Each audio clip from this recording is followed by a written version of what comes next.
Praise the lord.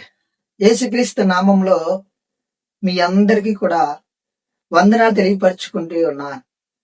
దేవుడిచ్చిన కృపను బట్టి, దేవుడి నడిపింపును బట్టి ఈ రోజున నేను మీ మధ్యలోకి వచ్చి ఉన్నాను. ప్రతిరోజు కూడా దేవుడు ఒక మాట తెలియపరుస్తూ మన జీవితంలో ఉన్న శ్రమలను బట్టి, బాధలను బట్టి, కష్టాలను బట్టి ఎంతగానో ధైర్యపరిచి ముందుకు నడిపిస్తూ ఉన్నాడు. అలాగే ఈ రోజున కూడా దేవుడు ఒక మాట తెలియపరచాలని ఎంతగానో ఆశిస్తూ నన్ను మీ మధ్యలోకి తీసుకొచ్చి ఉన్నాడు. ఈ రోజున దేవుని వాక్యం ఒకసారి మనం చూసినట్లయితే 1 పేతురు 5వ అధ్యాయం 7వ వచనం, ఆయన మిమ్ముడి గురించి చింతించుచున్నాడు గనుక మీ చింత యావత్తు ఆయన మీద వేయుడి. ఈ మాట పేతురు గారు ఈ లోకంలో ఉన్న విశ్వాసులందరికీ కూడా ఎంతగానో గొప్పగా తెలియపరుస్తూ ఉంటాడు. ఆయన మిమ్ముడి గురించి చింతించుచున్నాడు గనుక మీ చింత యావత్తు ఆయన మీద వేయుడు అని విశ్వాసులందరికీ కూడా ఎంతగానో ధైర్యపరుస్తూ ఈ మాట మాట్లాడుతూ ఉంటాడు. నా సహోదరి, నా సహోదరా, పేతురు గారి జీవితం మనం ఒకసారి చూసినట్లయితే యేసుక్రీస్తు ఈ లోకంలో మరి సువార్త ప్రకటించిన తర్వాత ఆయన మరణాన్ని పొందుకునే టైంలో, ఆయనను సిలువేసే టైంలో పేతురు గారు మరి దేవుడి గురించి మాట్లాడడానికి, దేవుడు మరి ఆయనను ఏర్పరచుకుని నన్ను శిష్యుడిగా ఏర్పరచుకున్నాడని అక్కడున్న మనుషులందరికీ కూడా తెలియపరచడానికి ఎంతగానో భయపడిన వాడు పేతురు. యేసుక్రీస్తుని వాళ్ళందరూ కూడా తీసుకెళ్తున్న టైంలో అక్కడున్న మనుషులందరూ కూడా మాట్లాడుతూ ఉంటారు. నువ్వు కూడా యేసుక్రీస్తుతో ఉన్న మనిషివి కదా అన్నప్పుడు, నేను కాదు, నాకెవరో కూడా ఆయన తెలీదు అని ఆయన ఎంతగానో భయపడుతూ ఎంతగానో అబద్ధం ఆడుతూ ఉంటాడు పేతురు గారు. అలాంటి భయం కలిగిన మనిషి, అలాంటి మరి విశ్వాసం లేని మనిషి పేతురు గారు. అలాంటి మనిషిని దేవుడు ఏర్పరచుకుని ఈ లోకంలో గొప్ప విశ్వాసిగా, గొప్పగా ఆయనను ఆశీర్వదించాడు. గొప్పగా ఆయనను ఒక కొండ రాయిలాగా తయారు చేసి ఉన్నాడు. ఆయన ఈ లోకంలో మరి దేవుని శక్తిని పొందుకొని, దేవుని బలాన్ని పొందుకొని, ఆయన మాట్లాడిన ప్రతి ఒక్క అబద్ధం, ఆయన మాట్లాడిన ప్రతి ఒక్క అవిశ్వాసంతో మాట్లాడిన ప్రతి ఒక్క ఆలోచన కూడా దేవుడు ఆయన హృదయం నుంచి తీసివేసి ఆయనను గొప్పగా ఆశీర్వదించి, ఆయన ఒక రోజున మరి లోకంలో మనుషులందరికీ కూడా సువార్త ప్రకటిస్తూ ఉన్నప్పుడు మరి పరిశుద్ధాత్మను పొందుకుని ఒకే రోజున 3,000 మందిని ఆయన బాప్తిసం పొందేలాగా ప్రతి మానవుడికి కూడా సువార్త ప్రకటించిన వాడు పేతురు గారు. ఎందుకు పనికిరాని మనిషి, అవిశ్వాస కలిగిన మనిషి, ఈ లోకంలో భయం కలిగిన మనిషిని దేవుడు ఎంత గొప్పగా ఆశీర్వదించాడు, ఎంత గొప్పగా పేతురు గారిని మరి ఆయన హృదయాన్ని ఎంత కఠినంగా చేశాడో కూడా ఈ పరిశుద్ధ గ్రంథాన్ని చదివినప్పుడు మనకు అర్థమవుతూ ఉంటుంది.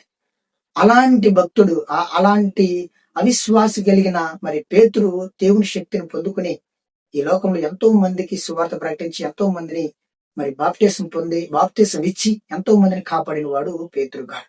ఆయన ఈ లోకంలో దేవుడి కొరకు ఎంతో త్యాగం చేసి మరి యేసుక్రీస్తు ఎలా అయితే మరణాన్ని పొందుకుని ఉన్నాడో ఆయన కూడా శిలువ ద్వారా మరణించిన వాడు పేతురు గారు. ఆయన మాట్లాడుతూ ఉంటాడు అక్కడున్న విశ్వాసులందరికీ కూడా, మీరు దేని గురించి భయపడాల్సిన అవసరం లేదు, దేవుడు మీకు తోడుగా ఉన్నాడు. దేవుడు మీ జీవితం మిమ్మల్ని బట్టి దేవుడు ఎంతగానో సంతోషపడుతూ ఉన్నాడు, మీ గురించి ఆలోచిస్తూ ఉన్నాడు, ఆయన మీ గురించి ఎంతగానో బాధపడుతూ ఉన్నాడు. కాబట్టి మీరు భయపడాల్సిన అవసరం లేదు. మీ జీవితంలో ఉన్న బాధలు, సమస్యలు, ఇబ్బందులు ప్రతి ఒక్కటి కూడా దేవుడి మీద ఆధారపడండి, దేవుడి మీద పడవేసి మీరు ప్రశాంతంగా ఉండండి. దేవుడు మీకు సహాయం చేయగలుగుతాడు, దేవుడు మీ జీవితాన్ని మార్చగలుగుతాడు అని అక్కడ ఉన్న విశ్వాసులందరికీ కూడా పేతురు గారు ఈ వాక్యం ద్వారా మాట్లాడుతూ ఉంటాడు. అలాగే నా సహోదరి, నా సహోదరుడా, ఈ ఉదయకాల సమయం నా దేవుడు మనతో కూడా మాట్లాడుతూ ఉన్నాడు. దేవుడు మనల్ని చూసి ఎంతగానో సంతోషిస్తూ ఉన్నాడు. మనం ఈ లోకంలో మనం నశించిపోవాలని, ఈ లోకంలో మనకి మనశ్శాంతి, ప్రశాంతత, ఆదరణ లేక మనం నలిగిపోవాలని దేవుడు ఎప్పుడు కూడా మన గురించి ఆలోచించాడు. మనం ఎప్పుడు కూడా సంతోషంగా ఉండాలని, ఈ లోకంలో మనం బంధించబడిన సాతాను శోధనలో నుంచి మనం విడుదల పొందుకుని ఆయన నామంలో మనం రక్షించబడి, ఆయన నామంలో మనం పరిశుద్ధులుగా ఏర్చబడి మనం పరలోక రాజ్యంలో గొప్పగా ఉండాలని, గొప్పగా నిలబడాలని ఆయన తన ప్రాణాన్ని అర్పించి నీ కొరకు నా కొరకు మరణాన్ని చేయించి లేచిన వాడు యేసుక్రీస్తు. కాబట్టి అలాంటి శక్తి కలిగిన దేవుడు మనకు తోడుగా ఉన్నాడని, అలాంటి శక్తి కలిగిన దేవుడు మన చుట్టూ ఎప్పుడు కూడా ఉంటాడు అని, ఈ లోకంలో మనకు వచ్చే శ్రమలు, ఇబ్బందులు, కష్టాలు, మనకు వచ్చిన వేదనలు, మన చేతులు వచ్చే అనారోగ్య పరిస్థితులు, ఈ లోకంలో మనకు సమాధానం లేని ప్రతి ఒక్క వేదన గురించి కూడా మనం భయపడకుండా దేవుని మీద ఆధారపడని, దేవుడి మీద పడవేసి మన ప్రశాంతంగా ఉండాలని ఈ ఉదయకాల సమయం నా దేవుడు మనందరికీ కూడా ఈ వాక్యం ద్వారా మాట్లాడుతూ ఉన్నాడు. కాబట్టి నా సహోదరి, నా సహోదర, నీ జీవితంలో ఏ పరిస్థితిని బట్టి, ఏ స్థితిని బట్టి, ఏ అనారోగ్య పరిస్థితిని బట్టి, దేని బట్టి నువ్వు నలిగిపోతూ, ఆదరణ లేక, సహాయం లేక, ఆందోళన పడుతూ, దేవుని దగ్గరికి వస్తూ కూడా నీ పరిస్థితులను బట్టి దేవుడి దగ్గరికి వచ్చి ప్రార్థించలేకపోతూ ఉన్నావు, ప్రార్థన చేయడానికి కూడా ఇష్టం లేకుండా ఉన్నావు, మరి దేవుడి వాక్యం తెలిసి కూడా మరి దేవుడి దగ్గర రావడానికి ఇష్టపడకుండా ఈ లోకంలో పడిపోయి నశించిపోయి లోక సాతాను చేతిలో బంధించిపడి ఆదరణ లేక, సహాయం లేక, అతలకుతలం అయిపోతూ ఎన్నో వేదనలో నడిగిపోతూ ఉండొచ్చు నువ్వు. ఈ రసిని ఉదయకాల సమయం నా దేవుడు మనందరితో కూడా మాట్లాడుతూ ఉన్నాడు. ఈ లోకంలో నీకు సహాయం చేసే వాళ్ళు ఎవరూ లేరు. ఈ లోకంలో నువ్వు పడుతున్న ప్రతి ఒక్క శ్రమ, ఈ లోకంలో నువ్వు పడుతున్న ప్రతి ఒక్క వేదన, ఈ లోకంలో నువ్వు చింతిస్తున్న ప్రతి ఒక్క వేదన నుంచి నీకు విడుదల దొరకాలి అంటే అది కేవలం నాకు ఒక్కడికే జరుగుతుంది, నా ఒక్కడి వల్లే అవుతుంది. నేను ఒక్కడినే ఈ లోకంలో మరణాన్ని జయించిన వాడిని. ఈ లోకంలో మీరు ఏదైనా పోయింది మళ్ళీ తిరిగి తెచ్చుకోవచ్చు, కానీ మరణాన్ని మళ్ళీ మీరు తిరిగి తెచ్చుకోలేరు. ఏ దేవుడు కూడా లేడు, మరణించిన తర్వాత మళ్ళీ తిరిగి లేచిన వాడు ఎవరు లేరు. మీరు భయపడాల్సిన అవసరం లేదు. నేను మీకు తోడుగా ఉన్నాను. ఈ లోకంలో మరణాన్ని జయించిన వాడిని నేను. నీ జీవితంలో ఉన్న ప్రతి ఒక్క విషయంలో నుంచి కూడా నీకు సమాధానాన్ని, నీ జీవితంలో నలుగుతున్న ప్రతి ఒక్క సమస్య గురించి కూడా నీకు నేను సహాయం చేసి నీ జీవితాన్ని మార్చుతాను. నువ్వు భయపడాల్సిన అవసరం లేదు. నీకు నేను తోడుగా ఉన్నాను, భయపడొద్దు, నీ చింత యావత్తు కూడా నా మీద పడవే, నీకు నేను సహాయం చేస్తాను అని ఈ ఉదయకాల సమయం నా దేవుడు మన అందరితో కూడా మాట్లాడుతూ ఉన్నాడు.